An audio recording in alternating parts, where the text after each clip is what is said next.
I keep reminding you of two important skills, which are summarizing and paraphrasing. Let's talk about the difference between the two, and then I'm going to give some tips relative to how non-native speakers of English can practice both. So what is summarizing? When we summarize information, we are not allowed to change the information. So many people summarize not what was said, but what they think was said. Instead of delivering a clear summary, they deliver their interpretation of what they think has happened or of what they think has been said. How do you deliver a good summary? You do two things. Number one is you do your best to use the words that they used. You do not explain or summarize the information in your own words. You use the words that you have heard them say. This is how you let them know that you've been listening. You've been attentively, genuinely listening to them. Imagine a situation, let's say you're at a negotiations table and a lot of people are speaking. And when it's your turn to speak, if you're a good negotiator and if you have very good short-term memory and very good listening skills, you are able to show people that you've been listening to each and everyone's perspective very carefully by summarizing their perspective, using their words. Because everybody, absolutely every person on planet Earth loves listening to their own ideas. What you're actually doing is you're giving them their ideas in their own words. Nobody's going to say no to their own ideas. Changing words can be critical in many situations. You think it's just another word, it's just a synonym, but a person chose that word for a reason.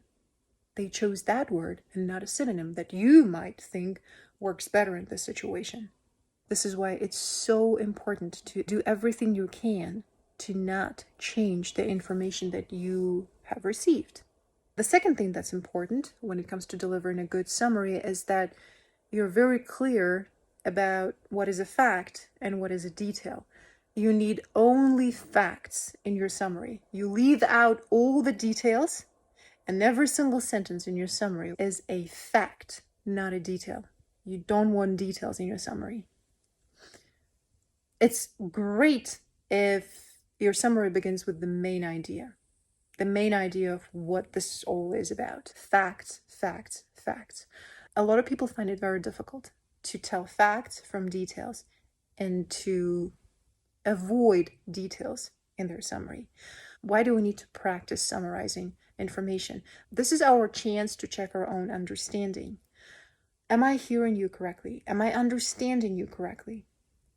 That's purpose number one. Purpose number two is you establish a good rapport and you make sure that you are on the same page when you give their ideas back to them in their own language.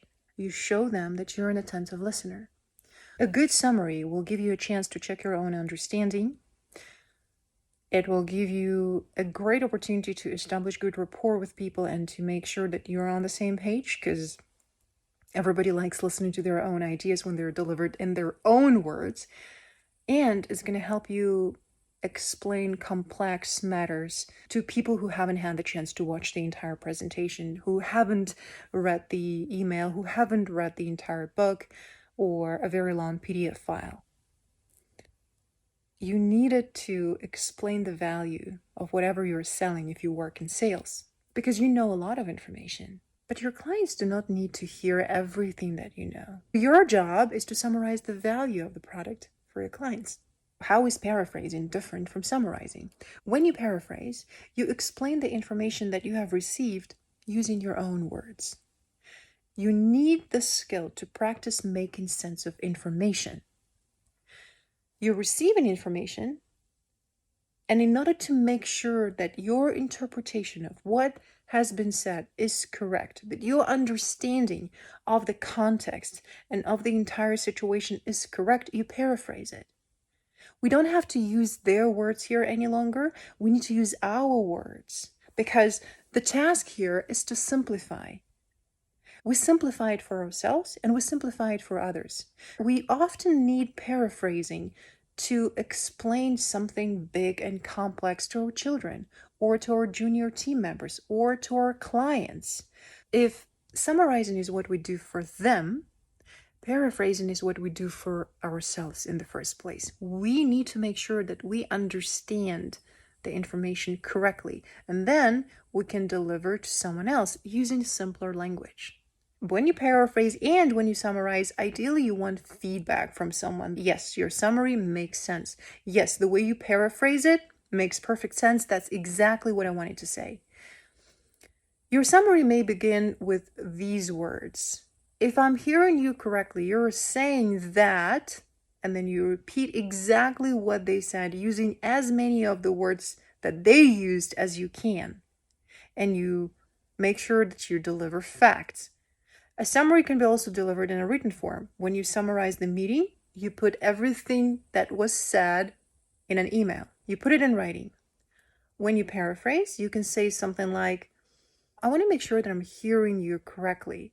The way I understand it, you're saying that, and then explain what you think they're saying using your own words. Or you can say something like, is my understanding correct that this decision means this for us? And again, you use your language because you're applying the information that you have just received to your context. You are doing a little bit more work here when it comes to paraphrasing, because when you explain what you understand in your words, you will often find yourself explaining more than what was said. You will find yourself explaining what it means to you, to your relationship with that person, and to the context of the situation you're both in. Or maybe to your personal context. And maybe you start thinking about ways in which this information can influence your life circumstances. When you paraphrase, you may include all these details in your explanation. To wrap it up, we need both summarizing and paraphrasing skills. You summarize information using their words, you paraphrase information using your words. We summarize information to show them that we've been listening and that we understand them. We paraphrase information to make sense of information and to make sure that we understand it correctly.